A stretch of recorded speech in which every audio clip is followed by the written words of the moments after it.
قد افلح المؤمنون الذين هم في صلاتهم خاشعون والذين هم عن اللغو معرضون والذين هم للزكاة فاعلون والذين هم لفروجهم حافظون إلا على أزواجهم أو ما ملكت أيمانهم فإنهم غير ملومين فمن ابتغى وراء ذلك فأولئك هم العادون والذين هم لأماناتهم وعهدهم راعون والذين هم على صلواتهم يحافظون أولئك هم الوارثون الذين يرثون الفردوس هم فيها خالدون۔ یقیناً فلاح پائی ہے ایمان لانے والوں نے جو اپنی نماز میں خشوع کا طریقہ اختیار کرتے ہیں، لغویات سے دور رہتے ہیں، زکوٰۃ کے طریقے پہ عامل ہوتے ہیں، اپنی شرمگاہوں کی حفاظت کرتے ہیں سوائے اپنی بیویوں کے اور ان عورتوں کے جو ان کی ملک یمین میں ہوں کہ ان پر محفوظ نہ رکھنے میں وہ قابل ملامت نہیں ہے، البتہ جو اس کے علاوہ کچھ اور چاہیں وہی زیادتی کرنے والے ہیں، اپنی امانتوں اور اپنے عہد و پیمان کا پاس رکھتے ہیں اور اپنی نمازوں کی محافظت کرتے ہیں، یہی لوگ وہ وارث ہیں جو میراث میں فردوس پائیں گے اور اس میں ہمیشہ رہیں گے۔ سورۃ المؤمنون کی 11 آیات آپ کے سامنے پڑھی گئی ہیں اور ان کا ترجمہ۔ آج ہم اس سورت کی ابتدائی آیات پر بات کریں گے اور ہمارا آج کا موضوع ہوگا نماز میں خشوع کیسے پیدا کیا جائے۔ عموماً لوگ شکایت کرتے ہیں یا پریشان ہوتے ہیں کہ ہم نماز تو پڑھ لیتے ہیں لیکن ہماری نمازوں میں خشوع نہیں آتا، یا نماز پڑھ کر سکون نہیں ملتا، یا نماز پڑھتے ہوئے دلوں میں بہت وسوسے آتے ہیں۔ تو آئیے دیکھتے ہیں کہ ان آیات کی روح سے ہم اپنی نمازوں کو کیسے بہتر بنا سکتے ہیں اور نماز میں خشوع پیدا کرنے کا طریقہ کیا ہو سکتا ہے۔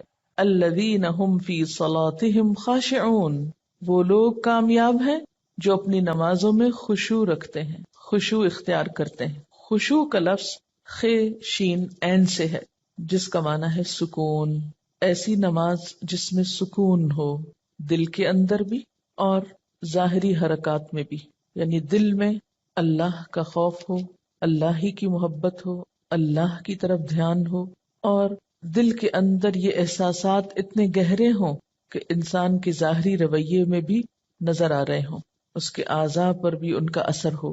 پھر خشوع کا معنی کسی کے آگے جھک جانا، دب جانا، عاجزی اور انکساری کا اظہار کرنا بھی کیا گیا ہے۔ تو گویا خشوع کا لفظ آتے ہی دل میں پہلا خیال کیا آنا چاہیے؟ سکون، ٹھہراؤ، ریلیکس، عاجزی، جھکاؤ۔ اسی لیے ہم دیکھتے ہیں کہ حضرت مجاہد کہتے ہیں کہ نظر اور آواز کو پست رکھنے کا نام خشوع ہے۔ حضرت علی رضی اللہ تعالیٰ عنہ فرماتے ہیں کہ دائیں بائیں التفات یعنی گوشہ چشم سے دیکھنے سے بچنا خشوع ہے، یعنی نماز میں کھڑے ہو کر دائیں بائیں نہیں دیکھنا، ادھر ادھر نہیں دیکھنا اور آنکھوں کے کناروں سے بھی نہیں دیکھنا۔ جو اس سے بچ جائے گویا وہ خشوع کی حالت میں ہے۔ حضرت عطا فرماتے ہیں کہ بدن کے کسی حصے سے نہ کھیلنا خشوع ہے، یعنی نماز میں بے وجہ کھجانا یا کپڑے ٹھیک کرنا، ہلنا جلنا، آگے پیچھے ہونا، کبھی ٹانگ اٹھانا، کبھی انگلیاں مروڑنا، کبھی کچھ کرنا، کبھی ایک ٹانگ پہ بوجھ ڈال کے کھڑے ہو جانا، یہ سب چیزیں خشوع کے خلاف ہیں۔ حضرت ابو ذر رضی اللہ تعالی عنہ سے روایت ہے کہ رسول اللہ صلی اللہ علیہ وسلم نے فرمایا، اللہ تعالیٰ نماز کے وقت اپنے بندے کی طرف برابر متوجہ رہتا ہے جب تک وہ دوسری طرف التفات نہ کرے، یعنی بندہ جب رب کی طرف متوجہ رہتا ہے تو رب بھی بندے کی طرف متوجہ رہتا ہے۔ جب وہ دوسری طرف التفات کرتا ہے یعنی گوشہ چشم سے دیکھتا ہے تو اللہ تعالیٰ اس سے رخ پھیر لیتے ہیں، یعنی آپ کا دھیان اگر اللہ کی طرف رہا تو اللہ کی توجہ بھی آپ کی طرف، جو ہی آپ نے ادھر ادھر منہ کیا، توجہ کی، اللہ نے بھی اپنا رخ پھیر لیا۔ نبی کریم صلی اللہ علیہ وسلم نے حضرت انس کو حکم دیا کہ اپنی نگاہ اس جگہ رکھو جس جگہ سجدہ کرتے ہو، اور یہ کہ نماز میں دائیں بائیں التفات نہ کرو، یعنی نماز کو خشوع کیا ہے؟ نگاہیں سجدے کی جگہ ہوں۔ اگر آپ اس عمل میں کامیاب ہو جائیں تو یقین مانے آپ کی نماز میں خشوع آ جائے گا۔ بہت سے لوگ یہ سمجھتے ہیں کہ شاید آنکھیں بند کر کے نماز پڑھنے سے زیادہ خشوع آتا ہے، جو کہ غلط فہمی ہے۔ ایسا کرنا پسندیدہ بھی نہیں، لگتا بہت آسان ہے کہ کچھ چیز نظر نہ آئے تو ہمارا دھیان زیادہ اللہ کی طرف ہو جائے گا، لیکن آج آپ نماز میں تجربہ کر کے دیکھیں، جو لوگ آنکھیں بند کر کے پڑھتے ہیں وہ آنکھیں کھول کر سجدے کی جگہ دیکھنا شروع کریں۔ اس میں یہ ہوتا ہے نا کہ جب ہم بچپن سے ایک طریقے پہ نماز پڑھ رہے ہیں، کبھی کسی نے ہمیں ٹوکا نہیں، کیونکہ ہم سب سے زیادہ مائنڈ اس وقت کرتے ہیں جب کوئی ہماری نماز کی اصلاح کرنا چاہے۔ عام طور پر اگر آپ لوگوں کو کسی بھی چیز سے روکیں تو وہ اتنا نہیں برا مناتے، لیکن اگر نماز کے بارے میں تھوڑی سی بات بھی کر دے تو ہائپر سینسیٹیو ہوتے ہیں، غصہ کرتے ہیں، کیوں کہا؟ اگر مثلا کسی نے اگر دوپٹہ باریک لیا نماز میں تو اسے روکا جائے کہ نہیں یہ ٹھیک نہیں، یا اگر ٹخنے ننگے ہو رہے ہیں اور بتایا گیا، یا یہ کہ نماز کا طریقہ درست نہیں، اگر اس میں کسی نے تھوڑی سی بھی مداخلت کر دی تو ناقابل برداشت، تم ہوتے کون ہو مجھے کچھ کہنے والے؟ اس لیے عموماً لوگ اپنی عزت بچانے کو دوسروں کو چھوڑ دیتے ہیں، ٹھیک ہے جو چاہیں کریں، پھر کیا ہو سکتا ہے؟ جب کسی کو خود پرواہ نہیں، جب کوئی خود اپنی اصلاح نہیں چاہتا تو آپ کیا کر سکتے ہیں کسی کے لیے؟ اور بعض اوقات انڈائریکٹلی بیسیوں بار سمجھانے کے باوجود بھی لوگ اپنا طرز عمل نہیں بدلتے. تو یاد رکھیے کہ جب تک طریقہ درست نہیں ہوگا خشوع نہیں آئے گا. تو خشوع لانے کے لیے نمبر 1 کہ سنت کے مطابق نماز پڑھنے کی کوشش کریں، اور اس میں سجدے کی جگہ پہ دیکھنا شروع کریں. نماز میں حرکت کم کریں. عموماً تو مجھے ٹیلی ویژن دیکھنے کا کبھی نہ موقع ملا ہے نہ موقع ہوتا ہے. تو اس رمضان میں جہاں ہم ٹھہرے ہوئے تھے تو وہاں پر ٹیلی ویژن تھے، تو رات کو حرم کی تراویح آتی تھی، تو مجھے بہت ہوتا تھا کہ اتنا قریب ہے ہم اور وہاں شریک نہیں ہو سکتے. تو میں اہتمام کے ساتھ تھوڑی دیر لگا کے دیکھتی تھی کہ اچھا آج کون سی آیات آ رہی ہیں، آج کیا ہو رہا ہے. تو اس میں نے خصوصی طور پہ غور کیا کہ جو امام ہوتے تھے ایسے لگتا تھا کہ پتھر کے بت ہیں جو ان کو بالکل کوئی حرکت نہیں. اور وہاں سے مجھے اپنی نماز کو چیک کرنے کا احساس ہوا کہ ایک جگہ پر نظر ہے. ہمارا حال کیا تھا، کبھی آنکھیں بند کر لیتے اوپر سر کر رہے ہوتے ہیں، کبھی ادھر کر رہے ہوتے ہیں، کبھی نیچے کر لیتے ہیں، کبھی آنکھیں کھول لیتے ہیں، کبھی ادھر ادھر تھوڑا سا دیکھ لیتے ہیں. کیا خاک خشوع آئے گا؟ اگر آپ کسی کو خشوع کے ساتھ نماز پڑھتے دیکھیں تو آپ دیکھیں گے آپ کی نماز میں بھی آئے گا، یا آپ کے پاس اگر کوئی کھڑا ہو تو اس سے بھی آپ کو فائدہ ہوگا.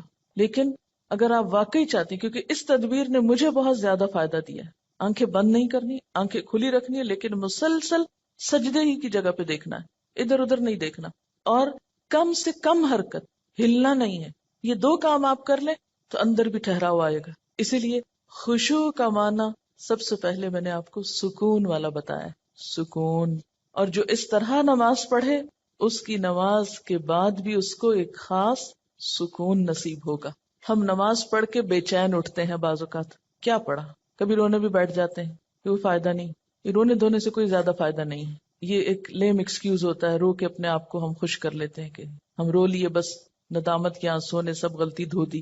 ٹھیک ہے اس سے دھل جاتی ہے غلطی، لیکن غلطی کی جب تک اصلاح نہ ہو تو محض رونا فائدہ نہیں دیتا، یا محض ندامت فائدہ نہیں دیتی. تو اس لیے 2 چیزوں پہ خصوصی توجہ کرنی ہے اگر چاہتے ہیں خشوع آئے. تو یہاں پر اللہ تعالیٰ فرماتے ہیں کہ صرف نماز پڑھنا ہی کافی نہیں، بلکہ نماز میں خشوع ضروری ہے. کس کے لیے؟ کامیابی کے لیے. اسی لیے آپ دیکھیے کہ ایسی جگہ پر نماز پڑھنے کو کہا گیا ہے جہاں زیادہ آس پاس موومنٹ نہ ہو.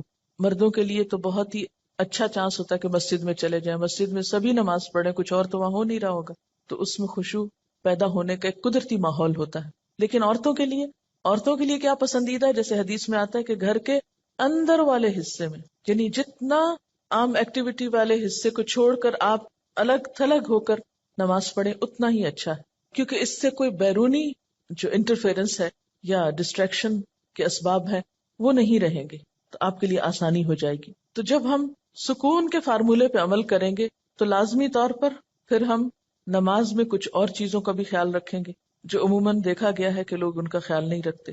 تو کن چیزوں سے پھر بچنا ہے؟ مثلاً نمبر 1 ہلنا نہیں، نمبر 2 مختلف سمتوں میں جھکنا نہیں. کیسے؟ یعنی یہ نہیں کہ کبھی دائیں ٹانگ پہ کھڑے ہو جائیں، کبھی بائیں ٹانگ پہ کھڑے ہو جائیں، یہ نہیں کرنا. ٹھیک ہے اگر شروع میں آپ کو بہت لمبی نماز کی عادت نہیں تو مختصر پڑھنا شروع کریں، لیکن ہلے بغیر. کپڑوں کو بار بار سمیٹیں نہیں، نہ ان کو جھاڑیں. ایسا دوپٹہ یا ایسا لباس نہیں پہنے کہ جو بار بار گرے اور بار بار آپ اس کو سمیٹنے میں مصروف ہوں. پھر اسی طرح جائے نماز کو درست طریقے پہ بچھائیں، یہ نہیں کہ نماز کے بیچ میں ہی آپ اسے ٹھیک کرنا شروع کر دیں. ایسی جائے نماز پہ کھڑے مت ہوں کہ جو ہر دفعہ میں اکٹھی ہو جائے اور ہر دفعہ میں آپ اس کو سیدھا کر رہے ہوں. پہلے جو کھجور کے درختوں کے پتے ہوتے تھے ان کے جو جائے نماز ملتے تھے، اگر آج آپ کو میسر ہو اور اس پر نماز پڑھنے کی کوشش کریں تو آپ دیکھیں گے خشوع میں اضافہ ہوگا. بالکل ایک نیچرل میٹ ہوتا ہے نا، اس کی اپنی ایک خوشبو بھی ہوتی ہے اور وہ اکٹھا نہیں ہوتا، اور اس پر آپ کے ہاتھ پاؤں سب جم جاتے ہیں. یہ جتنی مخملی جائے نمازیں آ گئی ہیں اتنی ہی نماز میں خشوع ختم ہو گیا. کبھی پاؤں پھسل رہے ہوتے ہیں، کبھی ہاتھ پھسل رہے ہوتے ہیں. جس چیز پر آپ نماز پڑھتے ہیں اس کو بھی درست کرنے کی ضرورت ہے، وہ بھی مددگار ہے. اسی لیے آپ صلی اللہ علیہ وسلم نے نماز کے وقت سامنے نقش و نگار اور جائے نمازوں کے اوپر نقش و نگار اور ان چیزوں کو ناپسند کیا ہے. کیونکہ یہ بھی نماز میں خلل انداز ہوتے ہیں. پھر اسی طرح تن کے بھی نہیں کھڑے ہونا چاہیے، یعنی بہت اکڑ کے نہیں کھڑے ہوں بلکہ نارمل نیچرل ریلیکس طریقے سے کھڑے ہوں. بہت اونچی قرات نہ کریں. مثلاً اگر آپ تہجد میں یا نفل کسی میں ذرا سا زیادہ تلاوت کرنا چاہتے ہیں، بہت چیخ چلا کے نہیں کریں. یا کہیں آپ امامت کرا رہے ہیں تو اس صورت میں بھی قرات میں عاجزی ہونی چاہیے، کیونکہ وہ بھی خشوع میں اضافہ کرے گی. اسی طرح گا گا کر تلاوت کرنا یہ بھی درست نہیں. مصنوعی تکلف سے تلاوت کرنا. پھر اسی طرح نماز میں جمائیاں لینا اور لیتے چلے جانا نہیں، ان کو کنٹرول کریں. اسی طرح جلدی جلدی کرنا، کیونکہ خشوع کیا ہے؟ سکون. اور سکون میں کیا ہے کہ آپ جب قیام کریں تو ہلنا بند کر دیں، رکوع کریں تو اتنی دیر رکوع کریں کہ جسم ہلنا بند کر دے. رکوع سے جب اٹھیں تو کھڑے ہو کر دوبارہ اتنا کھڑے ہوں کم از کم کہ آپ کا جسم ہلنا بند کر دے. پھر جب آپ سجدے میں جائیں ٹک جائیں اور اس وقت سر اٹھائیں جب تسبیحات پوری ہو چکی ہوں اور ہلنا بھی ختم ہو چکا ہو. یہ نہیں کہ آپ ایک کانسٹنٹ موومنٹ میں کھڑے ہوئے تو رکوع میں ہلتے ہلتے پھر کھڑے ہو گئے، پھر سجدے میں ابھی ہلنا بند نہیں تو پھر کھڑے ہو گئے اور پھر واپس پلٹ گئے. یہ ماری ماری نماز جو ہے جلدی کی، اس سے قطعاً خشوع نہیں آتا. خشوع کے لیے آپ کو ٹھہر ٹھہر کر آہستہ نماز پڑھنی ہوگی. اسی طرح اگر کوئی چیز نماز میں اذیت دے رہی ہو تو اس کو ہٹانا ضروری ہے، کیونکہ بعض اوقات جب ہم کہتے ہیں نا سکون اور ٹھہر جانا، تو اس میں ہم ایسا ٹھہرتے ہیں کہ کوئی چیز اگر ہمیں اس میں پریشان کر رہی ہے، چبھ رہی ہے یا کوئی خارش ہو گئی یا کچھ، تو ہم اس کی طرف بھی توجہ نہیں دیتے. نتیجہ کیا؟ تو کچھ سمجھ نہیں آتا پڑھ کیا رہے. تو یہ ان نیچرل قسم کا سکون بھی طاری نہیں کرنا. اس میں کوشش کریں کہ کم سے کم موومنٹ سے اس سبب کو دور کر دیں.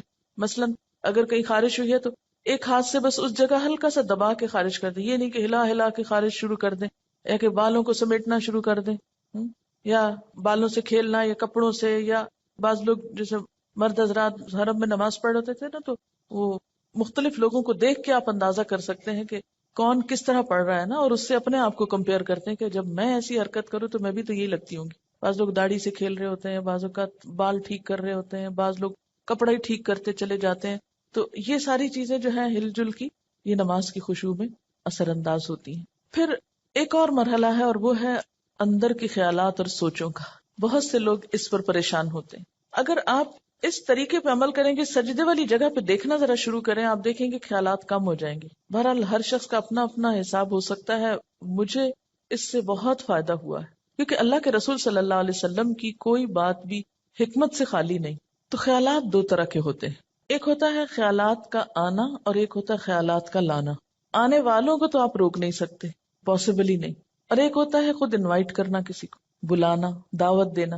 اس کو آپ بہرحال کنٹرول کر سکتے ہیں. اب جو بن بلائے آ جاتے ہیں ان کو آنے دیں، ان کو آپ اگنور کر دیں، کیونکہ ہمارا دماغ ایسی چیز ہے کہ جو کانسٹنٹلی کام کرتا ہے، رکتا نہیں ہے. آپ سو رہے ہوں تب بھی وہ خوابیں دیکھتا رہتا ہے، آپ جاگ رہے ہوں، آپ کسی سے بات کر رہے ہوں تو ضروری نہیں کہ آپ کی پوری توجہ وہاں ہو.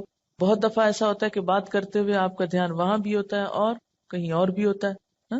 تو ان تمام چیزوں پر جو خیالات تو خود بخود آ رہے ہیں وہ آتے رہیں گے، اس کو نہیں آپ روک سکتے. مثلا کانوں کے اوپر تو آپ کیا کرتے ہیں؟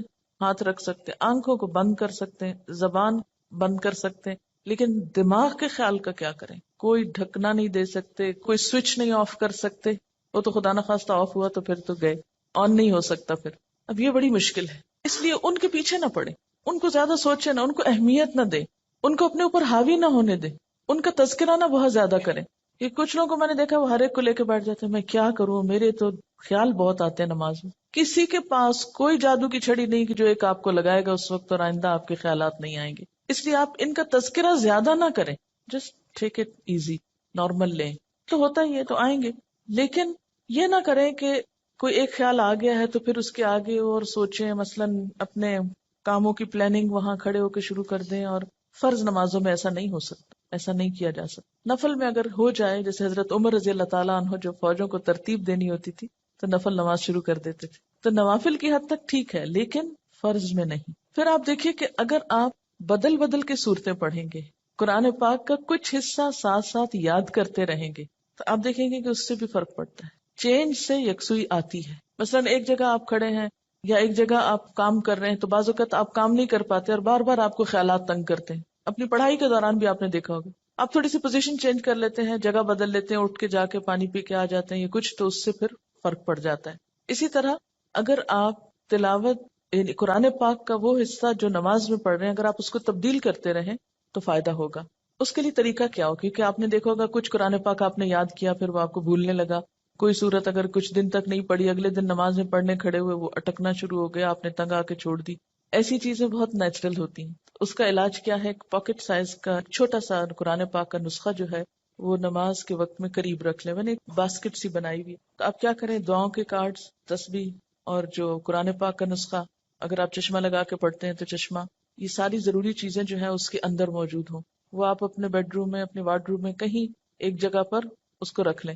جو ہی نماز پڑھنے لگے جائے نماز بچھائی اور اٹھا کے وہ ٹوکری پاس رکھ لی. اچھا سنت پڑھ لی آپ نے, اب آپ نے ارادہ کیا کہ میں آج فلاں سورت پڑھوں گی اور آپ کو بھولی ہوئی ہے یا آپ سمجھتے ہیں کہ آپ کو یاد دہانی کی ضرورت ہے. کئی کئی جگہ ہوتے ہیں نا وہ شبے پڑ جاتے ہیں, تو آپ کیا کریں, شروع کرنے سے پہلے 1 سیکنڈ کے لیے ان جگہوں پر دیکھ لیں, اس کو پھر رکھ لیں, پھر آپ نماز پڑھیں. آپ انشاءاللہ وہ سورت بہتر طور پر پڑھ پائیں گے. جب آپ پڑھیں گے تو آپ دیکھیں گے کہ آپ کی واقعی نماز میں خوشی پیدا ہوگی, کیونکہ کچھ عملی تدابیر بھی ہوتی ہیں کہ یکسوئی والی جگہ ہو لیکن ساتھ ایسی چیزیں موجود ہوں. مثلا اگر آپ نوافل پڑھ رہے ہیں اور آپ تھک گئے ہیں بیچ میں, تو بجائے اس کے کہ اپنے اوپر زور زبردستی کر کے پھر کھڑے ہو جائیں, آپ بیچ میں تھوڑا بیٹھ بھی سکتے ہیں, یا یہ کہ سلام پھیر کر آپ دعاؤں کا کارڈ نکالیں, کچھ دعائیں پڑھ لیں, اس میں آپ ریلیکس بھی ہو جائیں گے اور ساتھ یہ ہے کہ دعائیں بھی مانگی جائیں گی اور اگلے 2 نفل جو ہیں وہ زیادہ یکسوئی کے ساتھ پڑھے جائیں گے. تو اس طرح کی کچھ عملی تدابیر جو ہیں وہ آپ کی نماز کو اچھا کر دیتی. اسی طرح اگر ماحول کو تھوڑا اور خوشگوار بنائیں, مثلا یہ کہ جا نماز کے اوپر اگر آپ تھوڑا سا عطر لگا لیں, یا یہ کہ آپ اس کو جھاڑ پٹک کے رکھیں, کچھ عرصے بعد اس کو دھو لیں, صاف کر لیں, تو یہ جو پاکیزگی اور صفائی کے جو مرحلے ہیں نماز کے ساتھ, لباس کے علاوہ, جسم کے علاوہ, جگہ کی صفائی, اس سے بھی نماز میں خشوع آتا ہے. کیونکہ اگر آپ ایسی جگہ پہ نماز پڑھیں جو اسمیلی ہے یا جہاں گھٹن ہے یا جہاں کوئی آکسیجن نہیں ہے, تو اس سے بھی کیا ہوگا کہ آپ کو ایک دم جمائیاں آنے لگیں گی, آپ کو نیند آنے لگے گی, آپ کے اندر ایک بیزاری کی کیفیت ہوگی. تو ہمیشہ جب کوئی مسئلہ پیش آئے تو صرف رونا دھونا نہ کیا کریں. ہم رونا دھونا کر کے, واویلا کر کے یہ سمجھتے ہیں کہ مسئلہ حل ہو جائے گا, جو کہ ہو سکتا ہی نہیں. واویلا کرنا کسی مسئلے کا حل نہیں, اس کو تو اپنی زندگی سے نکال دیں, جو میں نے دیکھا ہے کہ خواتین میں زیادہ ہی ہے, اور اس سے ہم مار کھاتے ہیں. یعنی کوئی مسئلہ پیش آیا, ہائے کیا کروں, ہائے کیوں ہو گیا, ہائے, یہ سب نکال دیں. مسئلہ پیش آنے پر, مسئلہ نماز میں خشوع نہیں, مسئلہ پیش آ گیا, مسئلہ پیش آنے پر مسئلے کو پہچانے, اس کے اسباب جانے, یعنی مسئلے کو آئیڈینٹیفائی کرے, پہلے یہ ہے مسئلہ, خشوع نہیں آ رہا, پہچانے وجوہات کیا ہیں, کیوں نہیں آ رہا. 1 وجہ کہ جگہ ٹھیک نہیں, 2 وجہ کہ قرآن یاد نہیں, 3 وجہ کہ آس پاس شور ہے, وغیرہ وغیرہ وجوہات معلوم کر لیں.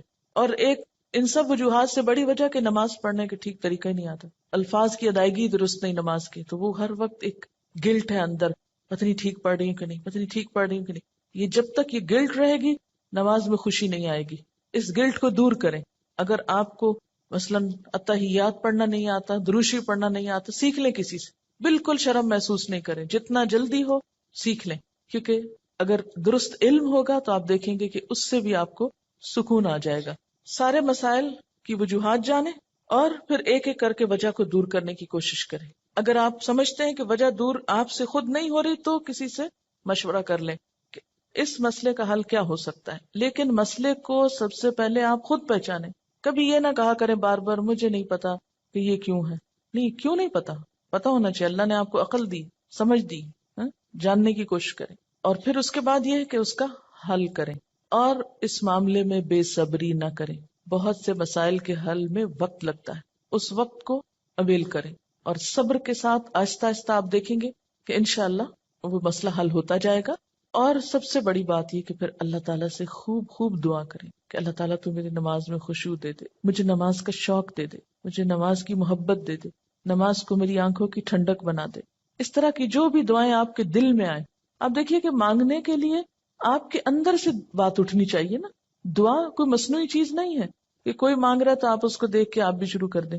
اس کی ضرورت آپ کو خود محسوس ہونی چاہیے کہ یہ چاہیے مجھ کو, یہ مانگنا ہے مجھے, اس کے بغیر میرا گزارا نہیں ہو رہا. تو جس طرح دنیا کی چیزوں کے لیے ہم تڑپ تڑپ کے مانگتے ہیں, اسی طرح دین کے لیے بھی, اپنی آخرت کے لیے بھی تڑپ تڑپ کے مانگنا سیکھیں. انشاءاللہ آپ دیکھیں گے کہ اللہ تعالیٰ کی رحمت بہت قریب ہے. پھر ایک اور بات یہ کہ جہاں اٹکاؤ ہو وہاں صدقہ کریں. یعنی جو صدقہ ہے ہر رکاوٹ کو دور کرنے کا ذریعہ ہوتا ہے. اس سے آپ دیکھیں گے کہ گرہیں کھلیں گی. اور صدقے کے لیے بھی ضروری نہیں کہ کوئی بہت بڑی اسپیشل چیز آپ تیار کریں، جمعرات کا انتظار کریں اور پھر اس میں کھانا پکائیں اور پھر اس میں کوئی مخصوص لوگوں کو بلائیں اور کھلائیں، یا کوئی اور اس طرح کا مصنوعی کام کریں. اس کے لیے کیا ہے، فوری طور پر کسی کے ساتھ کوئی بھلائی کر لیں، اور کوئی نہیں تو جو سامنے سے آ رہا ہے اس کو دیکھ کے مسکرا لیں. اسی طرح آگے بڑھ کے سلام کریں. ان چھوٹی چھوٹی چیزوں میں دوسروں کی مدد جو ہے یہ سب صدقے کے کام ہے. اور ساتھ یہ ہے کہ پھر اللہ کے راستے میں مال خرچ کرنا، اپنی پسندیدہ چیز دوسرے کو دے دینا، اسی طرح کی چھوٹی چھوٹی چیزیں. تو آپ دیکھیں گے کہ وہ اندر کی گرہیں کھلیں گی نا تو باہر کی خود بخود کھلنے لگیں گی اور آپ ریلیکس ہو جائیں گے. اور اس خشوع کے ساتھ نماز جو ہے کامیابی کا ذریعہ ہے. اگرچہ مکمل کامیابی آخرت میں ہوگی، لیکن دنیا میں بھی آپ دیکھیں گے کہ آپ کو ہر مشکل کا حل، جیسے نبی صلی اللہ علیہ وسلم کا طریقہ تھا، کیا تھا کہ جب بھی آپ کو کوئی مشکل معاملہ پیش آتا فوراً نماز پڑھتے. وہ نماز پھر ایک بوجھ نہیں رہے گا.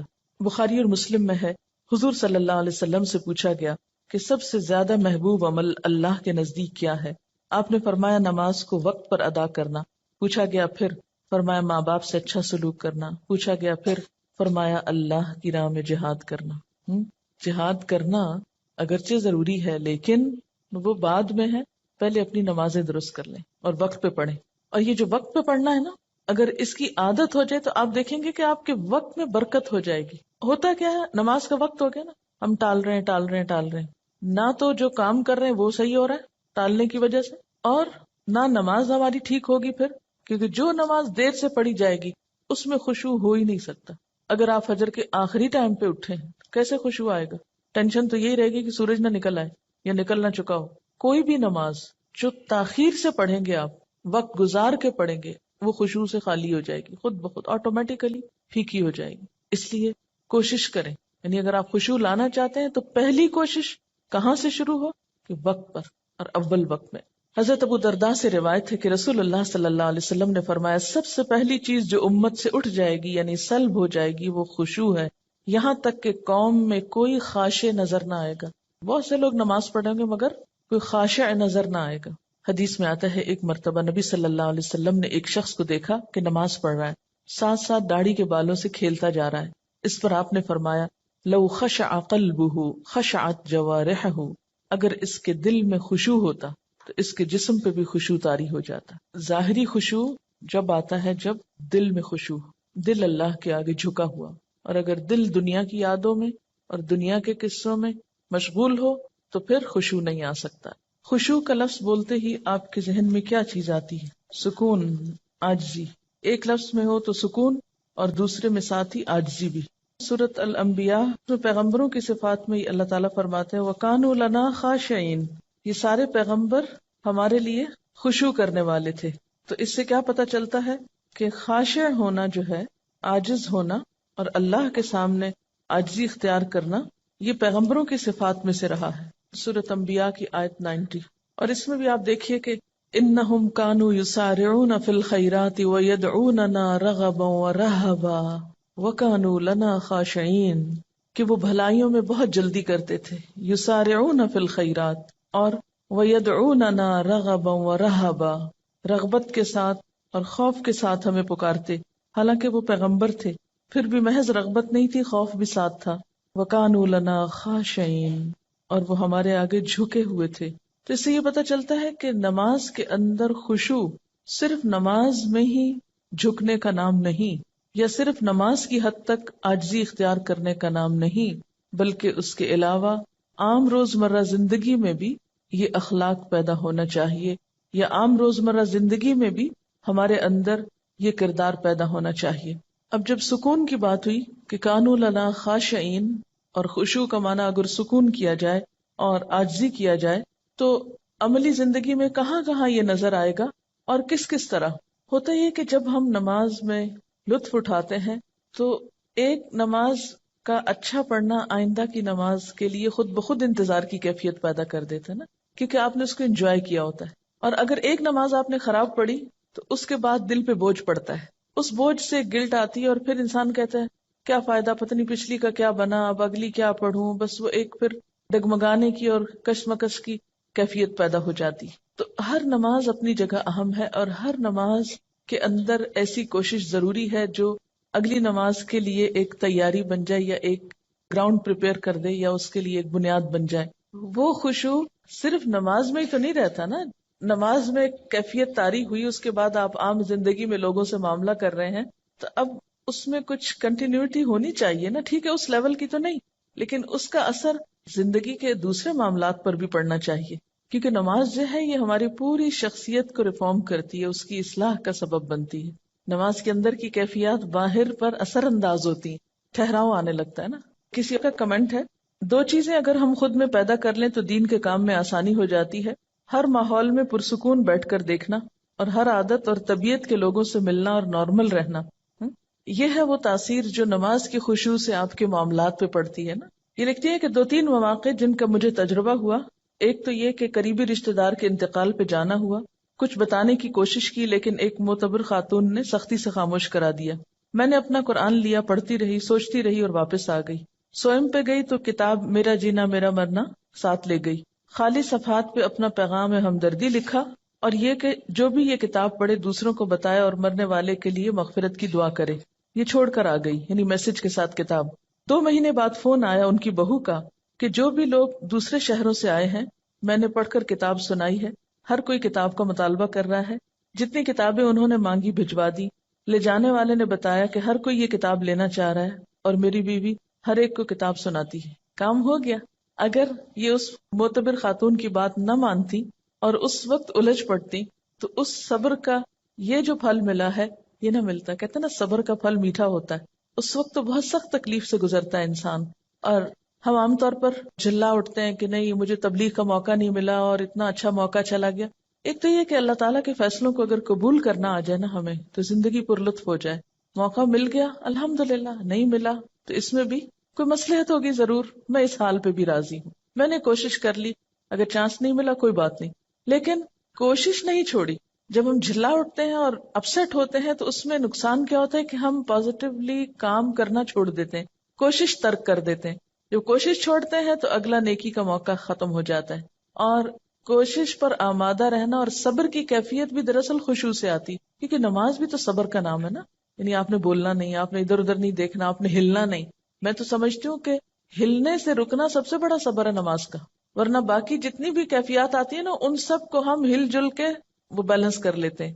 یعنی نیند آئی ہے، اونگ آئی ہے، اور کوئی بوریت ہوئی ہے کچھ، تو وہ ہل کے آگے پیچھے کر کے جھوم جھام کے آنکھیں بند کر کے تھوڑا ریلیکس کر کے، تو وہ جو کیفیت طاری ہونی چاہیے تھی وہ ہونے نہیں دیتے. ان کا ایک اور تجربہ ہے، لکھتے ہیں کہ اسی تجربے کے بعد، یعنی جس تجربے کا انہوں نے پیچھے ذکر کیا ہے، جب 2-3 منٹ ملے کچھ نہ کچھ کارڈ پر لکھ کر رکھ لیتی ہوں. چونکہ یہ پریکٹیکل ٹپس ہے نا تبلیغ کی، اس لیے میں اس کو آپ سے شیئر کرنا چاہتی ہوں. اور جہاں جاؤں لے جاتی ہوں. اس وقت نہ بھی لوگ پڑھیں تو بعد میں ضرور پڑھتے ہیں. اب مثلا نے بنایا کہ وما قدر اللہ حق قدری ہی، اللہ تعالیٰ کا شکوہ. اور اندر لکھا ہوا ہے اللہ تعالیٰ کا بندوں سے شکوہ، اور نہیں انہوں نے قدر کی اللہ کی جیسا کہ حق ہے اس کی قدر کرنے کا. فرمایا میں اور جن و انس عجیب معاملے پہ ہیں.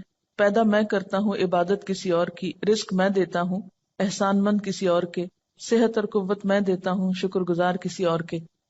اب یہ شرک کی نفی کا ایک پیغام ہے. تو اسی طرح اگر آپ کہیں پر بھی ہیں اور گفتگو شروع ہوتی تو آپ کیا کہہ کے انٹروڈیوس کرائیں گے؟ یہ کارڈ ہے میں نے بنایا، مجھے یہ آج بہت اچھی لگی، آپ بھی پڑھ کے دیکھیں. بہت اچھے انداز میں، ہلکے پھلکے انداز میں. لیکن اگر آپ کے اپنے بیگ میں کوئی چیز نہیں دینے کو، محض باتیں ہی ہیں، تو وہ شاید اتنی افیکٹو نہ ہو. اور یہ جہاں رہ جائے گا، جہاں کوئی پڑھے گا کچھ نہ کچھ ضرور سوچے گا. اور ایک چھوٹا سا ہلکا سا میسج ہے جس میں کچھ خرچ بھی نہیں آتا. آنکھیں کھول کے جو نماز پڑھنا ہے، اگر اس پر غور کیا جائے تو نماز اصل میں کیا ہے؟ اللہ تعالیٰ سے ملاقات ہے. اگر کسی سے ملاقات کے وقت آپ آنکھیں بند کر لیں تو اسے دیکھ کر کیا محسوس ہوگا؟ یعنی ذرا امیجن کریں نا کہ آپ کسی سے مل رہے ہیں اور کوئی شخص آپ کو دیکھ ہی نہیں رہا، یا سر نیچا اس طرح کیا ہوا ہے کہ کوئی اس کے ساتھ آپ کا کانٹیکٹ فیل ہی نہیں ہو رہا. تو اسی طرح اگر ہم اللہ تعالیٰ کے آگے کھڑے اور آنکھیں بند کر کے کھڑے، اور آپ یقین کیجئے کہ جو ہی آپ آنکھیں بند کرتے نا تو آپ اپنے خیالوں میں خود بخود کھونے لگتے ہیں. وہ ایک ریلیکسیشن کی کیفیت ہوتی ہے نا فوراً. حتیٰ کہ میں نے یہ تک تجربہ کیا ہے کہ اگر میں نے سجدے پر نگاہ اگر کانشیسلی نہیں رکھی، ذرا سی نگاہیں پھیری تو یوں لگا جیسے گئے. یعنی اگر غور سے سجدے کی جگہ کو فالو کیا جائے تو اس کا ایفیکٹ اور ہے. اور اگر ذرا سی بھی نگاہیں جیسے ہوتی ہے نا کہ فوکس نہیں رہتی اور آپ ادھر ادھر ذرا سے ان کو ڈھیلا کر دیتے ہیں تو اس سے بھی ایک دم یوں لگتا ہے شیطان نے اچک کے لے لیا اپنا حصہ، فوراً خیال بھٹکنے لگتا ہے. یعنی آنکھیں بند کر کے اگر آپ اپنی پوزیشن پہ بھی غور کریں، ابھی تجربہ کر کے دیکھ لیں تو آپ دیکھیں گے کہ آپ اپنے بارے میں بھی لاسٹ ہو جائیں گے کہ آپ کی پوزیشن کیا ہے.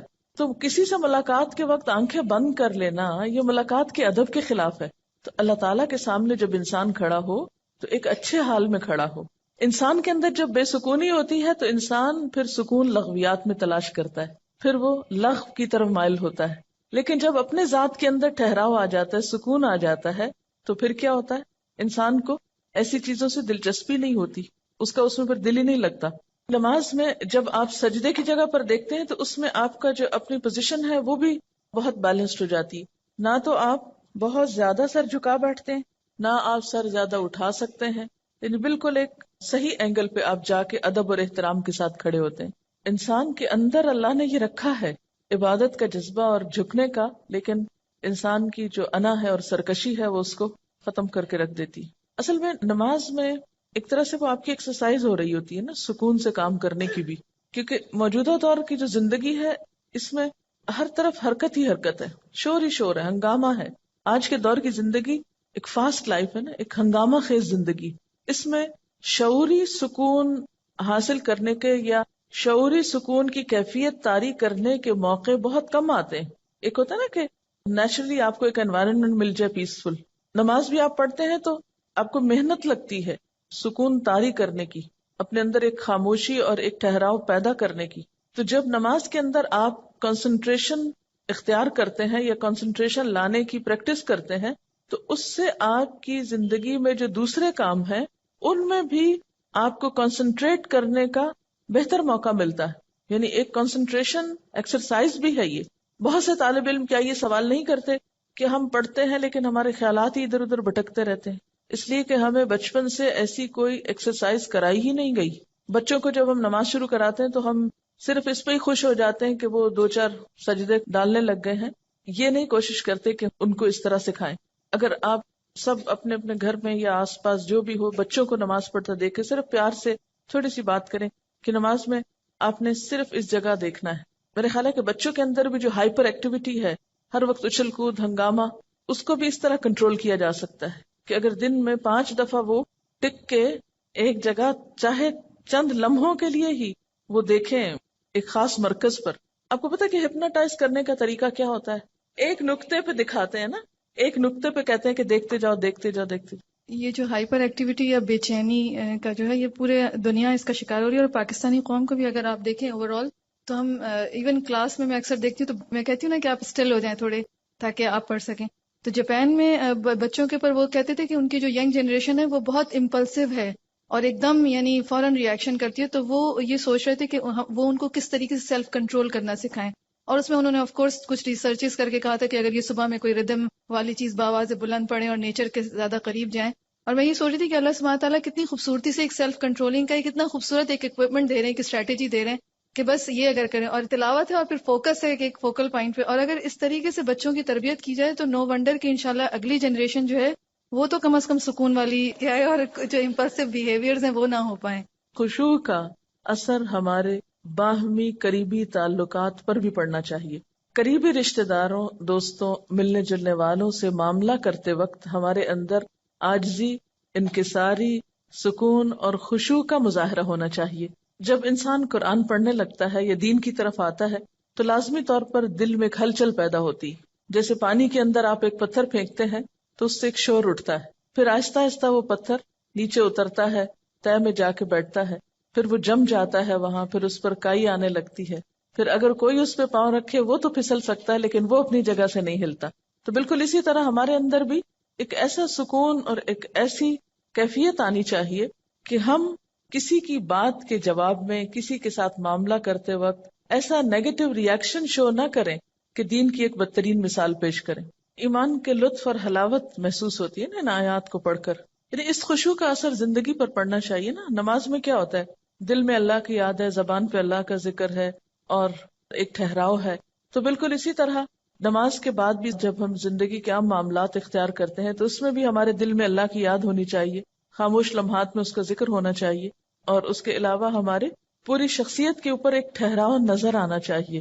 یعنی یہ سکون ہمارے چہروں پر، ہماری چال میں، ہمارے معاملات میں، ہماری ہر چیز میں محسوس ہونا چاہیے. تب ہم اسلام کے صحیح نمائندے ہوں گے. پیس یعنی ایک اپنے آپ کو ٹیسٹ کرنے کا مقام بھی ہے یہاں پر. افلاح اور فلاح میں کامیابی دنیا اور آخرت دونوں کی ہے. تو دنیاوی اعتبار سے کامیابی کا مطلب یہ نہیں ہے کہ ہم دنیاوی اعتبار سے کسی بہت بڑے اسٹیٹس کے حامل ہو جائیں. اصل کامیاب انسان وہ ہے کہ جس کے اپنے اندر سکون اور جس کی زندگی میں ایک خاص قسم کا وقار ہے. وہ کہیں پر بھی ہے، من پسند حالات میں ہے یا ناپسندیدہ حالات میں ہے، لیکن وہ ٹھہرا ہوا ہے. طوفان آ رہا ہے، آندھی آ رہی، کچھ آ رہا ہے، وہ ٹھہرا ہوا ہے، وہ پرسکون ہے، اس میں ایک جماؤ ہے. یہ ہے دراصل کامیابی. یعنی آخرت کی کامیابی تو کل پتہ چلے گی، لیکن آج اپنے آپ کو ٹیسٹ کر کے دیکھیں کہ کیا یہ کیفیت پیدا ہو رہی ہے. اس میں پھر آپ دیکھیں گے اس کا اثر آپ کی گفتگو پر بھی پڑے گا، آپ کے معاملات پہ پڑے گا، لین دین پہ پڑے گا، حتیٰ کہ لسننگ کی ہیبٹ جو ہے اس پر بھی پڑے گا کہ ہم سکون سے سنیں گے. ورنہ کیا ہوتا ہے، آدھی بات سنتے ہیں اور آدھی بات سننے سے پہلے ہی جواب بھی شروع کر دیتے ہیں، اور یہاں سے معاملات میں گڑبڑ اور جھگڑے شروع ہو جاتے ہیں. اور سنانے والے کو چپ کرانا پڑتا ہے کہ ایک دفعہ سنو. تو اس سے پتہ چلتا ہے نا کہ ایک شخصیت میں گہرائی پیدا ہوتی، شیلونس ختم ہوتی. جو گہرا برتن ہوتا ہے تو اس میں اگر پانی ہو تو جتنا بھی آپ اس کو ہلائیں چھلکائیں، جتنے بھی اس کو جھٹکے لگائیں، کیا ہوتا ہے، باہر نہیں آتا، تو اندر ہی اچھل کے اندر ہی بیٹھ جاتا ہے. لیکن جب شیلو برتن ہوتا ہے، کم گہرا ہوتا ہے، تو تھوڑا سا پانی بھی اس کے اندر نہیں ٹک کے رہتا، فوراً باہر چھینٹے آتے ہیں. خشوع کے ساتھ پھر روب بھی آتا ہے. حضرت عیسیٰ علیہ السلام کے بارے میں آتا ہے نا کہ وجیہن فی الدنیا والآخرہ، تو پھر وہ ایک وجیح شخصیت جو ہے وہ جنم لیتی. اب آپ دیکھیں کہ اتنی ساری صفات ہیں، سب سے پہلے خشوع کا ذکر کیوں آیا؟ کیونکہ اگر یہ پیدا ہو گیا تو باقی چیزیں خود بخود پیدا ہوتی جائیں گی. نماز میں اگر وہ خاشع ہیں تو عملی زندگی میں جتنی بھی ٹیمپٹیشنز ہیں، جتنی بھی ڈسٹریکٹ کرنے والی چیزیں ہیں، ان سے وہ بچنے کی صلاحیت ان کے اندر پیدا ہو گئی. اسی لیے لغو سے بھی اعراض کر رہے ہیں، کیونکہ اگر نماز میں خشوع نہیں تو لغو سے بچا نہیں جا سکتا. پھر جب لغو سے بیزاری ہوتی ہے تو کچھ کرنا تو ہے، اس لیے ہم للزکاۃ فاعلون، تزکیہ کے کاموں کی طرف ان کی سرگرمیاں بڑھ جاتی، اچھائی اور بھلائی اور خیر کے کاموں میں سرگرم ہو جاتے ہیں. پھر ان کی خاص ذاتی زندگی میں بھی بہت طہارت اور پاکیزگی ہے، پاک دامنی ہے، حیا ہے، باوجود اس کے کہ معاشرے کے اندر حرام طریقے موجود ہیں سیٹسفیکشن کے، لیکن وہ ان سب سے اجتناب برتتے ہیں، اور جس چیز کو اللہ نے ان کے لیے جائز اور حلال قرار دیا وہ اسی سے جم کے رہتے ہیں. کیونکہ صبر ہے نا، جس شخص کے اندر خشوع نہ ہو، صبر نہ ہو، وہ صرف حلال تک پھر رہ ہی نہیں سکتا. اس کی نگاہ بھی خیانت کرے گی، اس کا دل بھی خیانت کرے گا. اسی لیے آپ دیکھیں گے پھر آگے امانت اور عہد کی پابندی، امانت اور عہد کا پاس رکھنا. امانتوں کی ادائیگی جو ہے اس میں بھی آپ دیکھیں گے کہ ٹھہراؤ کی ضرورت ہے. مثلا امانت میں خیانت جو ہے وہ صرف مال کی نہیں بلکہ مثلا نگاہ کی خیانت. اگر آپ کے اپنے دل میں ایک چین ہے، ایک سکون ہے، تو آپ ادھر ادھر نگاہیں نہیں اٹھائیں گے، حرام چیز کی طرف آپ نگاہ نہیں لے جائیں گے. اتفاق سے چلی بھی جائے تو واپس لے آئیں گے، حلال پہ روک لیں گے. گفتگو میں خیانت، اس سے بھی بچ جائیں گے، کیونکہ ٹھہراؤ ہے اندر تو سوچ کے بات کریں گے نا. جب اندر ہی ٹھہراؤ نہیں تو جو منہ میں آیا بولتے چلے جائیں گے. پھر اسی طرح طبیعت میں قناعت پیدا ہوتی، جو قناعت ہوگی تو کسی کے مال سے دلچسپی نہیں ہوگی. کسی نے امانت رکھی اس کی طرف بھول کے بھی خیانت کا خیال نہیں آئے گا. پھر امانت میں یہ چیز بھی ہے کہ جو چیز اپنے لیے پسند کرو وہی دوسرے کے لیے، جیسے المستشار مؤتمن، مشورہ جس سے لیا جائے وہ امانت دار ہوتا ہے. جس کے اپنے اندر ٹھہراؤ ہوگا وہی دوسرے کو اچھا مشورہ دے گا، دوسرے کے لیے خیرخواہی اور بھلائی کے جذبات رکھے گا. الدین والنصیحہ، دین سراسر خیرخواہی کا نام. اور اگر آپ کے اپنے اندر وہ سکون نہیں، وہ سوچنے سمجھنے کی صلاحیت نہیں، تو دوسروں کے معاملے میں آپ کے فیصلے بے صبری پر مبنی ہوں گے، جس کی وجہ سے آپ بار بار خیانت کا مرتکب ہو سکتے ہیں. پھر اسی طرح اپنی ڈیوٹیز کو پورا کرنا، یہ بھی ایک ٹھہراؤ والا شخص ہی کر سکتا ہے، ورنہ اپنی ذمہ داریوں کے اندر بھی خیرخواہی نہیں ہو سکتی. عہد کی پابندی بھی وہی کر سکتا ہے جس کے اندر ایک ٹھہراؤ ہو، جو رک کے سوچ سکے. عام طور پر عہد کی پابندی کیوں نہیں ہو پاتی؟ کیونکہ ہم بھولتے رہتے ہیں ہر وقت. یہ بہت زیادہ بھولنے کے سلسلے بھی ٹھیک ہے، حافظے کی خرابی ایک الگ چیز ہے، ایج فیکٹر الگ چیز ہے، بیماری الگ چیز ہے، لیکن ایک عام نارمل انسان ہر عہد کر کے کیوں بھول جائے؟ اس لیے کہ وہ فوکسڈ نہیں ہے، وہ اپنے کاموں میں اپنی زندگی میں آرگنائزڈ نہیں ہے. اور پھر اینڈ دوبارہ اسی پر کہ والذین هم علی صلواتہم یحافظون، پیچھے صلاتہم آیا، یہاں صلوات جمع کا صیغہ ہے، ساری نمازوں کی حفاظت کرتے ہیں. یعنی صرف خشوع پر ہی فوکس نہیں بلکہ نماز سے متعلق جتنی بھی چیزیں ہیں ان سب کے بارے میں کانشیس ہوتے ہیں. جیسے کہ آپ سب کو معلوم ہے کہ مارکیٹ میں جو ہے نا وہ سکسیس لٹریچر بہت زیادہ اویلیبل ہے کہ کیسے بہت زیادہ سکسیسفل بنے، اور ویسٹ میں بہت زیادہ اس پر کام ہوا ہے کیونکہ وہ لوگ کامیاب ہونا چاہتے تھے. ہم لوگ تو چونکہ احساس ہی نہیں ہے اس لیے ہم کامیاب بھی نہیں ہونا چاہتے تھے. انہوں نے بہت ریسرچ وغیرہ کی ہے. تو میں نے اتفاق سے کچھ ایک آدھ کتاب پڑھی ہے اس سے متعلق. تو اس میں یہ ہے کہ سائیکالوجسٹ کی ریسرچز اور بہت سارا انہوں نے سالوں سال ریسرچ کر کے بہت ساری ڈفرینٹ چیزیں انہوں نے، کسی نے کہا 7 لائز of success, 7 keys of success, 7 habits of highly effective people, this and that. لیکن اور اس کے اندر وہ کہتے تھے کہ آپ کو ایموشنلی، آپ کو مینٹلی اتنا اسٹرانگ ہونا چاہیے کہ آپ کو دنیا کوئی کچھ بھی کہے تو آپ اندر سے اتنے سیکیور ہوں کہ آپ کو کوئی آپ کو ہلا نہ سکے، بلکہ آپ اپنے مقاصد پہ فوکس کریں. اور ایک جو سائیکالوجسٹ جو یہودی تھا وکٹر فرینکل، اس نے بھی یہ کہا تھا کہ آپ کے کوئی بھی کام جو آپ کو اسٹیمیولس ہوتا ہے اور آپ کے رسپانس سے پہلے آپ رکنا آپ کو ضروری ہے، اور یہ اللہ سبحانہ تعالیٰ نے انسان کے اندر رکھا ہے. لیکن میں ہمیشہ یہ سوچتی تھی کیسے ہوگا، جیسے وہ کہتے تھے کہ اپنی ذات پر آپ کو فوکس کرنا ہے اور دوسروں کو نہیں دیکھنا ہے اپنی. تو اب یہ کیسے، یہ کام کیسے ہو؟ ہمیشہ وہ ایک کوشچن مارک رہ جاتا تھا کہ ٹھیک ہے انہوں نے بتائی ہوئی ٹپس، لیکن وہ اس چیز کا ویکیوم پورا نہیں کرتی تھی مجھے کبھی بھی، کہ مجھے اس کا ایک طرح سے وہ کی پوائنٹ مل گیا نا، لائک دس واز دا کی وچ واز مسنگ. کہ اچھا اگر سکسیس شروع کرنی ہے تو اس کا پہلا اسٹیپ تو یہی ہوگا کہ while you are saying your prayers you should focus on Allah subhanahu wa ta'ala ذات and whatever you are doing. اور لائک جیسے فزیکلی اگر ہم کر رہے ہیں تو ایک سجدے کی جگہ کو ہم فوکس کریں. اس فوکس کرنے سے اب اگر آپ دیکھیں کہ وہ جو اسٹلنس ہے، میں نے ایک کتاب پڑھی تھی اس میں تھا کہ آپ کی فزیکل اسٹیٹ جو ہے وہ آپ کی مینٹل اسٹیٹ کو جنم دیتی ہے.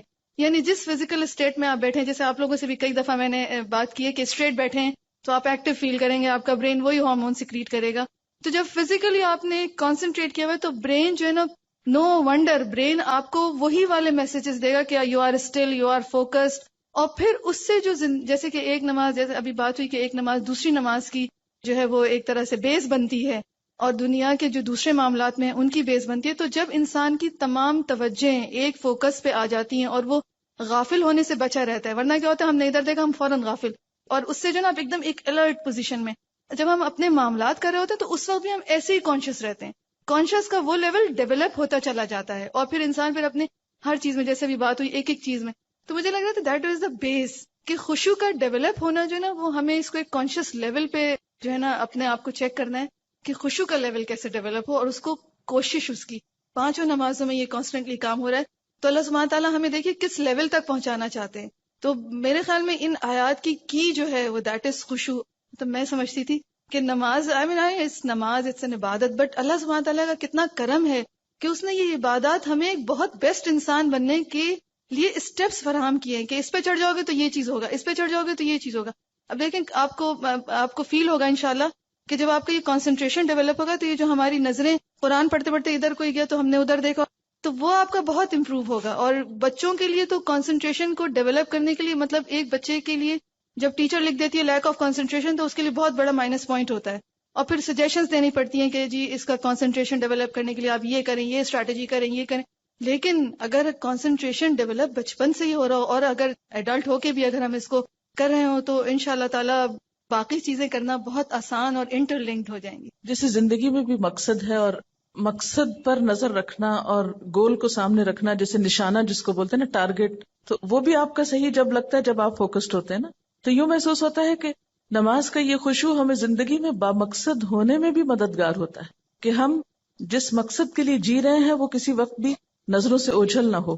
میں سوچتی تھی کبھی کہ کیوں 5 نمازیں فرض ہیں، یعنی جتنی شدت نماز کے معاملے میں برتی گئی ہے دین میں، اتنی کسی اور چیز کے بارے میں نہیں. اس سے پتہ چلتا ہے کہ اگر نماز گئی تو دین کا ستون گرا، دین گیا. وہ دین جو آپ کی حفاظت کے لیے ہے، آپ کو پروٹیکٹ کرنے کے لیے ہے، اس کا سرا آپ کے ہاتھ سے چھوٹا.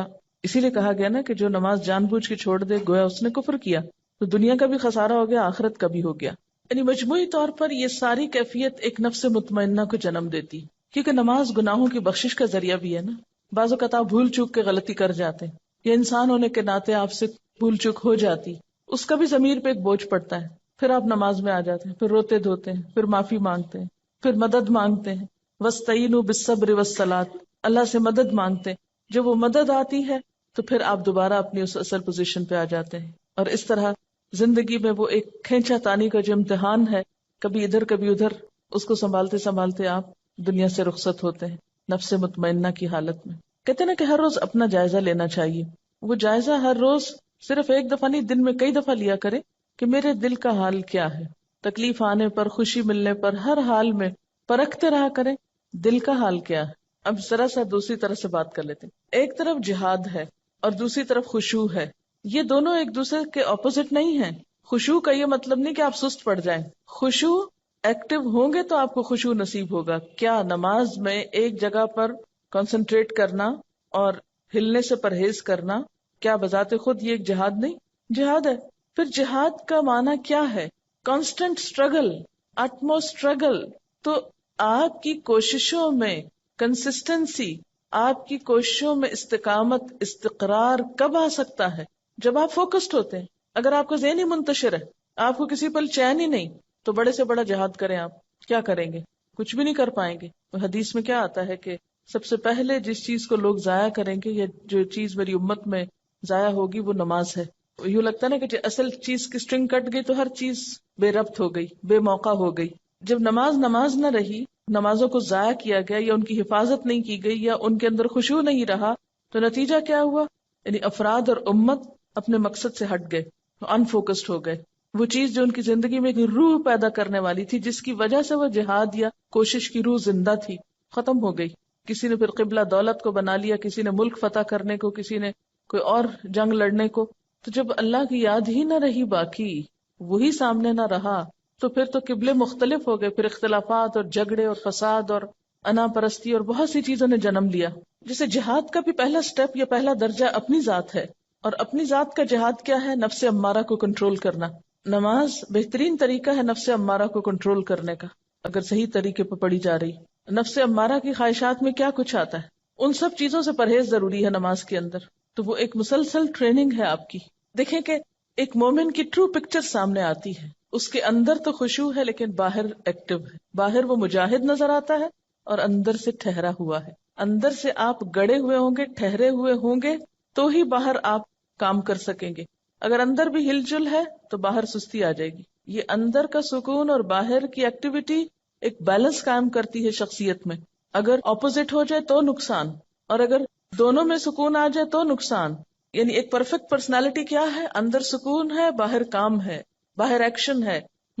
اگر باہر سکون آ جائے اور اندر بے چینی ہو، جو عام طور پر ڈپریشنز میں ہوتا ہے کہ اندر آپ کھول رہے ہیں اور باہر سے بیکار بیٹھے ہیں یا گولیاں کھا کے سوئے ہوئے ہیں یا نم ہیں، تو وہ تو زندگی نہیں.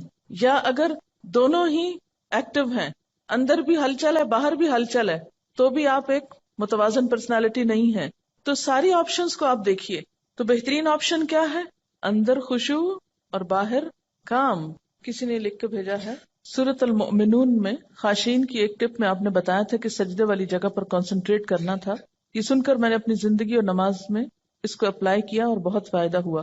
یہی بات ایک دفعہ میں نے ایک میگ میں پڑھی تھی کہ زمین کو یا ایک ہی جگہ پر کنٹینیوسلی دیکھنے سے، اسپیشلی زمین کو دیکھنے سے، ہمارے خیالات اس میں ایبزارب ہوتے ہیں. کیونکہ کھلی آنکھوں سے آنے والے خیالات ذہن میں ریز کی شکل میں ایبزارب ہوتے ہیں، اور بند آنکھوں میں وہی خیالات امیجنیشن کی شکل اختیار کر لیتے ہیں.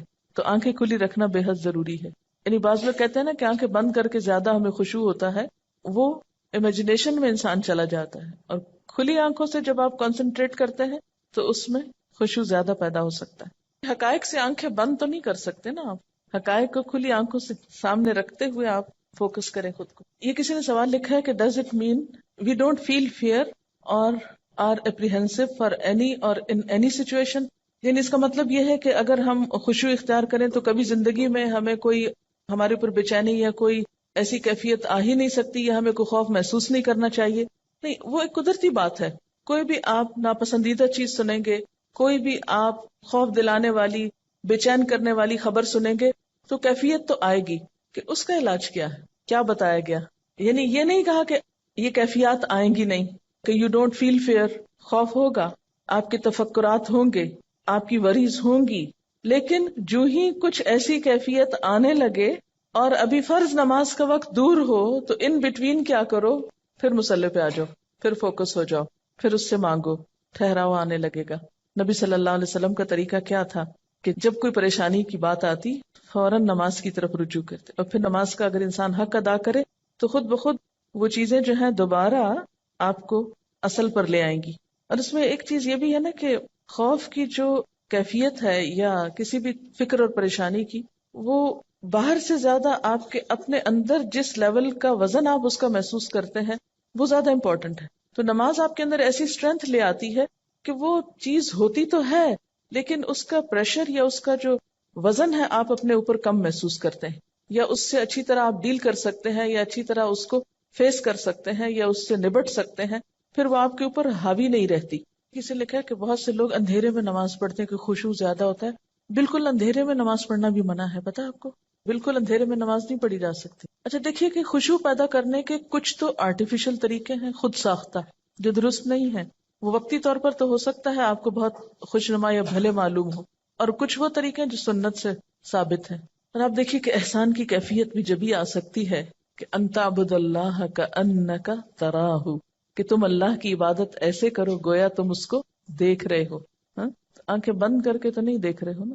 فإن لم تکن تراہ فإنہ یراک. تو آخری بات یہ ہے کہ ظاہری خشوع جب آتا ہے جب دل میں خشوع، دل اللہ کے آگے جھکا ہوا. اور اگر دل دنیا کی یادوں میں اور دنیا کے قصوں میں مشغول ہو تو پھر خشوع نہیں آ سکتا. وآخر دعوانا ان الحمد للہ رب العالمین.